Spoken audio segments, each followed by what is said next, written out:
Hello guys, special day ngayong araw at hindi namin pwedeng palampasin na wala kayong mapupuntahan nung araw na iyon. Kasi guys, ngayon namin i-celebrate ang aming Valentine's Day kahit late na guys. Sa punto nga hong iyan kami nasa biyahe na kaya medyo matulin. Buti na nga lang ho at maganda-ganda ang panahon kaya pinagbigyan ng aming date.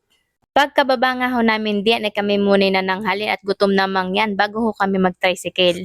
Diyan, habang nasa tricycle nga, ako ho'y nagbibideo dyan at baka kako'y maligaw kami dini. Naalala ko, may Google Map pala si Mahal. Ang sarap sa feeling no, pag parehas ang vibes nyo ng partner mo. Tuwing may pupuntahan nga kami ni Mahal, kailangan lagi namin ng Google Map at baka kami maligaw din makipot pa naman ang daan. First time nga namin pumunta din at madami din dumadayo din guys. Kahit medyo malayo, sulit naman ang pagpunta. Di kami makapaniwala dyan guys kasi natatanaw na namin. Medyo malapit na kami din sa may simbahang bato.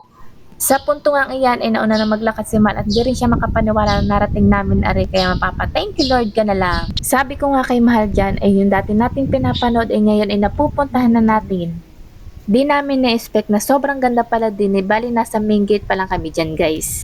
Habang papunta kami dyan mismo sa may badang unahan na pagmasta namin ni Mahal na sobrang linis at sobrang ganda din guys. Papaligirin din siya ng mga puno na bagong tanim lang. Sa may bandang unahan nga dyan ay meron din nagtitinda ng mga remembrance tulad ng rep magnet at iba pa. Sabi ko nga kay Mahal maya-maya na ikapin mo natin ang napakagandang simbahang bato din Inumpisan ko nga magmasid-basid dyan sa midbandang gilid at natuklasan ko at natanaw yung kanang tinatawag na wishing well. Di nga kami nagdalong isip at pinuntahan din namin. Medyo malayo pa nga ako dyan at natatanong ko na ang kanilang wishing well na tinatawag. Pagdungaw ko nga dyan, ikala mo'y napakalalim tingnan, napakababaw naman puntahan kasi nga guys may hagdan. Medyo mababaw nga ang tubig diyan tapos guys yung mga bato niya ang gaganda ng korte talagang pinaghirapan guys. Bali guys may dalawa dyang hagdan na pwede mong babaan. Pagkatapos nga dyan ay bumalik nga ako dun sa may bandang unahan ng simbahang bato at natanaw ko nga yung napakagandang taas nilang bato. Yan mismo ang pinakabubong niya guys. Ang gandang pagmasdan guys, napakaaliwalas sa mata. Kaya nga kahit taga ibang lugar marami din dyan dumadayo.